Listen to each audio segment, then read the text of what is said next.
Hi, ഞാൻ ആദിഷ്. ഇന്നത്തെ വീഡിയോയിലൂടെ നമ്മൾ ഡിസ്കസ് ചെയ്യാൻ പോകുന്നത് സോഷ്യൽ മീഡിയയിൽ നിങ്ങളെ ആരെങ്കിലും ബ്ലോക്ക് ചെയ്യുകയാണെങ്കിൽ എന്താണ് ചെയ്യേണ്ടത്, അഥവാ അവരെ അൺബ്ലോക്ക് ചെയ്യാനും നിങ്ങളെ തിരിച്ച് കോൺടാക്റ്റ് ചെയ്യാനും വേണ്ടിയിട്ട് എന്തൊക്കെയാണ് ചെയ്യേണ്ടത് എന്നുള്ളതിനെ പറ്റിയാണ്. എല്ലാവർക്കും എൻ്റെ പുതിയ വീഡിയോയിലോട്ട് സ്വാഗതം. പല ആളുകളും എടുത്തു പറയുന്ന ഒരു കാര്യമാണ്, സർ അവൻ എന്നെ പെട്ടെന്ന് ബ്ലോക്ക് ചെയ്തിട്ട് പോയി, അല്ലെങ്കിൽ അവൾ എന്നെ പെട്ടെന്ന് ബ്ലോക്ക് ചെയ്തിട്ട് പോയി. ഇങ്ങനെ പെട്ടെന്ന് ബ്ലോക്ക് ചെയ്യുന്നത് എന്തുകൊണ്ടാണ് എന്നുള്ളത് നിങ്ങൾ ചിന്തിച്ചിട്ടുണ്ടോ? എന്തെങ്കിലും ഒരു പ്രശ്നത്തെ ചൊല്ലി നിങ്ങൾ അങ്ങോട്ടും ഇങ്ങോട്ടും സംസാരിച്ചിട്ടുണ്ടായിരിക്കാം. ആ സംസാരിക്കുന്ന സമയത്ത് അവർക്ക് പെട്ടെന്നുണ്ടാകുന്ന ഒരു ഇമോഷൻ്റെ ഭാഗമായി അല്ലെങ്കിൽ ആ ഒരു റിയാക്ഷൻ്റെ ഭാഗമായിട്ടൊക്കെ ചെയ്യുന്ന ഒരു കാര്യമാണത്. ഇപ്പോൾ ഒരാൾ നമ്മളോട് ചൂടാവുമ്പോൾ സ്വാഭാവികമായിട്ടും നമ്മൾ അങ്ങോട്ടും ചൂടാവാനുള്ള ഒരു ടെൻഡൻസി കൂടുതലാണ്, അല്ലേ? അപ്പോൾ അതുപോലെ തന്നെയാണ് ഈ ഒരു സിറ്റുവേഷനും. നമ്മൾ എന്തെങ്കിലും ഒരു ഇൻസിഡൻറ്റ് നടക്കുന്ന സമയത്ത് പെട്ടെന്നുള്ള ആ ഒരു റിയാക്ഷൻ മാത്രമാണ് ഈ ബ്ലോക്കിംഗ് എന്നുള്ളത് മനസ്സിലാക്കുക. അത് എന്നേക്കുമായിട്ട് നിങ്ങളെ ഉപേക്ഷിക്കുന്ന ഒരു തീരുമാനമെടുത്തിട്ടൊന്നുമല്ല ബ്ലോക്ക് ചെയ്യുന്നത്. അവർക്ക് അപ്പം തോന്നി ബ്ലോക്ക് ചെയ്യണം, എനിക്കൊന്ന് തിങ്ക് ചെയ്യണം, കുറച്ച് കഴിഞ്ഞിട്ട് ഒന്ന് മൈൻഡൊക്കെ ഒന്ന് ഓക്കെ ആയിട്ട് സംസാരിക്കാം എന്ന് വിചാരിച്ചിട്ട് അപ്പത്തെ ആ ഒരു ടെൻഷനിലോ ഭയത്തിലോ അല്ലെങ്കിൽ വാശിയിലോ ഒക്കെ ചെയ്യുന്ന ഒരു കാര്യമാണ് ഈ ബ്ലോക്കിംഗ് എന്ന് പറയുന്നത്. അപ്പോൾ അതുകൊണ്ട് നിങ്ങൾ കൂടുതലായിട്ട് ടെൻഷൻ അടിക്കേണ്ട കാര്യമൊന്നുമില്ല. പക്ഷേ ചില ആളുകളെ സംബന്ധിച്ചിടത്തോളം ഈ ബ്ലോക്ക് ചെയ്ത് കഴിഞ്ഞാൽ അവർ പിന്നീട് അങ്ങോട്ട് ഭയങ്കര നിരാശയിലായിരിക്കും, അങ്ങോട്ട് നിരന്തരം വിളിച്ചുകൊണ്ടേയിരിക്കും, ഓരോ കാര്യങ്ങൾ ഇങ്ങനെ ചെയ്ത് അവരെങ്ങനെ ചേസ് ചെയ്തുകൊണ്ടേയിരിക്കും. അങ്ങനെ ചേസ് ചെയ്യുന്ന സമയത്ത് അവർക്ക് ഇറിറ്റേഷൻ തോന്നിയിട്ട് അവർ നിങ്ങളുടെ ലൈഫിൽ നിന്ന് എന്നേക്കുമായിട്ട് പോകുന്ന ഒരു അവസ്ഥയാണ് കാണുന്നത്. എന്തുകൊണ്ടാണ് ഇങ്ങനെ സംഭവിക്കുന്നത്? നിങ്ങൾ ആ ബ്ലോക്ക് ചെയ്ത് കഴിഞ്ഞിട്ടുള്ള ആ ഒരു നിങ്ങളുടെ ഭാഗത്തു നിന്നുള്ള ബിഹേവിയറിൻ്റെ ഭാഗമായിട്ടാണ് അങ്ങനെ സംഭവിക്കുന്നത്. അല്ലാതെ ആ ഒരു ബ്ലോക്കിംഗ് മാത്രമല്ല അതിന് കാരണമായി തീരുന്നത്. അപ്പം ഞാൻ ഇന്നത്തെ വീഡിയോയിലൂടെ എസ്പെഷ്യലി എടുത്തു പറയുന്ന ഒരു കാര്യം എന്ന് പറയുന്നത്, ബ്ലോക്ക് ചെയ്ത് കഴിഞ്ഞാൽ നിങ്ങൾ ചെയ്യാൻ പാടില്ലാത്ത പ്രധാനപ്പെട്ട 3 കാര്യങ്ങളെക്കുറിച്ചാണ്. ഒന്നാമത്തെ കാര്യം എന്ന് പറയുന്നത്, നിങ്ങൾ അവരെ സോഷ്യൽ മീഡിയാസിൽ പോയിട്ട് ഇങ്ങനെ എപ്പോഴും ചെക്ക് ചെയ്യാതിരിക്കുക. ഓൺലൈനിലുണ്ടോ, അല്ലെങ്കിൽ ഇപ്പോൾ വേറെ ആരോടെങ്കിലും സംസാരിച്ചു കൊണ്ടിരിക്കുകയായിരിക്കുമോ എന്നൊക്കെ ഇങ്ങനെ ചിന്തിച്ച് ഓവറായിട്ട് ടെൻസ്ഡ് ആവാതിരിക്കുക. അതുപോലെ തന്നെ അവരുടെ സോഷ്യൽ മീഡിയ പേജുകളിലൂടെയൊക്കെ പോയിട്ട് അവരുടെ ഫോട്ടോക്കൊക്കെ ലൈക്ക് ചെയ്യുക, നിരന്തരം അവർക്ക് മെസ്സേജൊക്കെ അയച്ചുകൊണ്ടിരിക്കുക. അങ്ങനെ ഒന്നും ഇറിറ്റേറ്റ് ചെയ്യാതിരിക്കുക. അവർക്ക് കുറച്ച് ടൈം കൊടുക്കുക, ചിന്തിക്കാനും അതുപോലെ തന്നെ മൈൻഡ് ഒന്ന് ഓക്കെ ആവാനൊക്കെ ഒരു സ്പേസ് നിങ്ങൾ കൊടുക്കണം എന്നുള്ളതാണ് എനിക്ക് നിങ്ങളോട് പറയാനുള്ളത്. അപ്പോൾ സോഷ്യൽ മീഡിയാസിലൂടെ ഇങ്ങനെ അവരെ ഫോളോ ചെയ്തുകൊണ്ടേയിരിക്കുന്ന ആ ഒരു പരിപാടി നിർത്തുക. അവരെ ബ്ലോക്ക് ചെയ്യണം, അൺഫോളോ ചെയ്യണം എന്നൊന്നുമല്ല പറയുന്നത്. സോ നിങ്ങൾ ആ ഒരു ടെൻഡൻസി ഒന്ന് കൺട്രോൾ ചെയ്യുക എന്നുള്ളതാണ് ഒന്നാമത്തെ കാര്യം. രണ്ടാമത്തെ കാര്യം എന്ന് പറയുന്നത് എന്താണ്? നിങ്ങൾ നിരന്തരം അവരെ വിളിച്ച് ശല്യം ചെയ്യാതിരിക്കുക. ബ്ലോക്ക് ചെയ്തോ എന്ന് എനിക്കൊന്ന് കാണണമല്ലോ എന്ന് പറഞ്ഞിട്ട് വേഗം നമ്പർ എടുത്ത് വീണ്ടും അവരെ വിളിച്ചുകൊണ്ടേയിരിക്കുക. വിളിച്ച് ശല്യം ചെയ്യുക.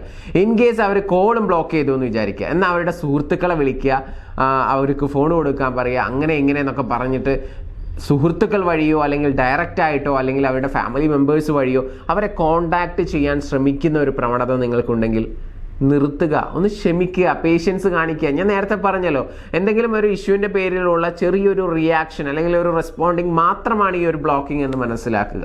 ഒന്ന് കാമാവുക, പേഷ്യൻസ് കാണിക്കുക. സോ രണ്ടാമതായിട്ട് ഞാൻ പറഞ്ഞത് എന്താണ്? നിങ്ങൾ ഫോൺ വിളിച്ച് ഇറിറ്റേറ്റ് ചെയ്യാതിരിക്കുക എന്നുള്ളതാണ്. ഇനി മൂന്നാമതായിട്ട് നിങ്ങൾ ചെയ്യേണ്ടത്, ഇങ്ങനെ കുറച്ച് പേഷ്യൻസ് ഒക്കെ കാണിക്കുന്ന സമയത്ത് അവരിങ്ങോട്ട് വരും മെസ്സേജ് അയച്ചിട്ട്, അല്ലെങ്കിൽ ഒരു ഗുഡ് മോർണിംഗോ ഗുഡ് നൈറ്റോ ഒക്കെ പറഞ്ഞ് സംസാരിക്കാൻ വേണ്ടി വരും. അങ്ങനെ വരുന്ന സമയത്ത് നിങ്ങൾ തീരെ മൈൻഡ് ചെയ്യേണ്ട എന്നുള്ളതല്ല പറഞ്ഞു വരുന്നത്, ചെറിയ രീതിയിൽ മൈൻഡ് ചെയ്യുക എന്നുള്ളതാണ്. കാരണം നിങ്ങൾ ആ സമയത്ത് കുറച്ച് വിഷമിച്ചിട്ടുണ്ടല്ലോ, ആ വിഷമിച്ചതിൻ്റെ ഒരു പണിഷ്മെൻ്റ് എന്നോണം അവർക്കും ചെറിയ രീതിയിൽ നമ്മൾ ആ ഒരു മാനസികാവസ്ഥ മനസ്സിലാക്കി കൊടുക്കണ്ടേ. അപ്പോൾ അതിന് വേണ്ടിയിട്ട് അവരിങ്ങോട്ട് മെസ്സേജ് അയക്കുന്ന സമയത്ത് ഷോർട്ടായിട്ട് മാത്രം റിപ്ലൈ കൊടുക്കുക. ഇങ്ങോട്ട് ചോദിച്ചതിന് മാത്രം റെസ്പോണ്ട് ചെയ്യുക, യെസ് ഓർ നോ. അതല്ലെങ്കിൽ ഗുഡ് മോർണിംഗ് ആണെങ്കിൽ മോർണിംഗ് അയച്ചു കൊടുക്കുക. ഗുഡ് നൈറ്റ് ആണ് അയച്ചിട്ടുള്ളതെങ്കിൽ ആ ജസ്റ്റ് ഒരു ഗുഡ് നൈറ്റ് മാത്രം കൊടുക്കുക. വേറെ ഒന്നും സംസാരിക്കരുത്, അവരെ പറ്റി ചോദിക്കരുത്. മനസ്സിലായോ? നിങ്ങളോട് എന്തെങ്കിലും നിങ്ങളെക്കുറിച്ച് ചോദിക്കുകയാണെങ്കിൽ അതിന് മാത്രം ഷോർട്ടായിട്ട് മാത്രം റെസ്പോണ്ട് ചെയ്യുക.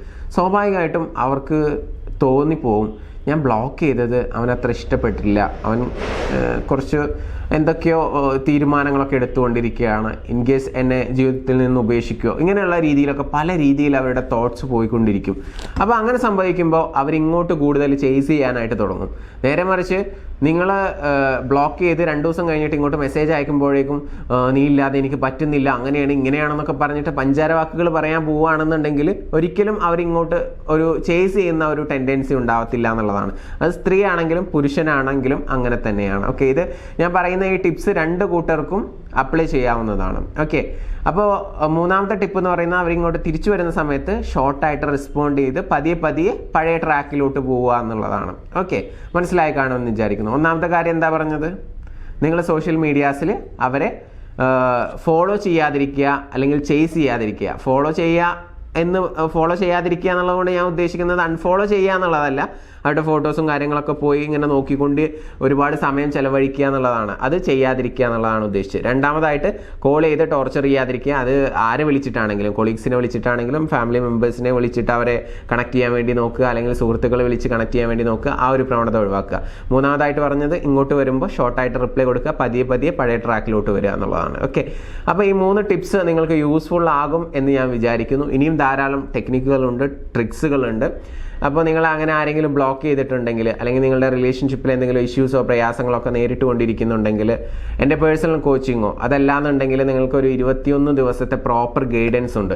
ആ ഒരു ഗൈഡൻസ് വാട്സപ്പിലൂടെ ഞാൻ നിങ്ങൾക്ക് നൽകും. ആ ഒരു ഗൈഡൻസിൽ പറയുന്ന കാര്യങ്ങൾ നിങ്ങൾ കറക്റ്റായിട്ട് മോർണിംഗും നൈറ്റും ചെയ്യുകയാണെങ്കിൽ തീർച്ചയായിട്ടും നിങ്ങളെ ബ്ലോക്ക് ചെയ്തിട്ടുള്ള വ്യക്തി നിങ്ങളെ അൺബ്ലോക്ക് ചെയ്യുകയും നിങ്ങളെ കോൺടാക്ട് ചെയ്യുകയും നിങ്ങളുടെ ആ ഒരു സ്നേഹബന്ധം പഴയ പോലെ നിങ്ങൾക്ക് നിലനിർത്തി കൊണ്ടുപോകാൻ സാധിക്കുകയും ചെയ്യും. അതിൽ ചില പവർഫുൾ ആയിട്ടുള്ള വശീകരണ ടെക്നിക്കുകളൊക്കെ നമ്മൾ ഉൾപ്പെടുത്തിയിട്ടുണ്ട്. അപ്പോൾ അതൊക്കെ ചെയ്തുകൊണ്ട് നിങ്ങൾ ആഗ്രഹിക്കുന്ന രീതിയിൽ നിങ്ങളുടെ റിലേഷൻഷിപ്പ് സെറ്റാക്കാനായിട്ട് സാധിക്കും. സോ താല്പര്യമുള്ള ആളുകൾക്ക് മുകളിൽ കാണുന്ന നമ്പറിൽ വിളിച്ചുകൊണ്ട് അതിനെക്കുറിച്ച് കൂടുതൽ ഡീറ്റെയിൽസ് അന്വേഷിക്കാവുന്നതാണ്. Anyway, thank you so much for watching this video. ഈ വീഡിയോ നിങ്ങൾക്ക് യൂസ്ഫുൾ ആണെന്ന് തോന്നുന്നുണ്ടെങ്കിൽ മറ്റുള്ളവരിലോട്ട് മാക്സിമം ഷെയർ ചെയ്യുക. എൻ്റെ ചാനൽ ഇതുവരെ സബ്സ്ക്രൈബ് ചെയ്തിട്ടില്ല എങ്കിൽ ഇപ്പോൾ തന്നെ സബ്സ്ക്രൈബ് ചെയ്യുക. ഇഷ്ടപ്പെട്ടാൽ ലൈക്ക് ചെയ്യുക. നിങ്ങളുടെ വിലയേറിയ അഭിപ്രായങ്ങളും നിങ്ങൾക്ക് എന്നോട് ചോദിക്കാനുള്ള ചോദ്യങ്ങളും താഴെ കമൻറ്റ് ചെയ്യുക.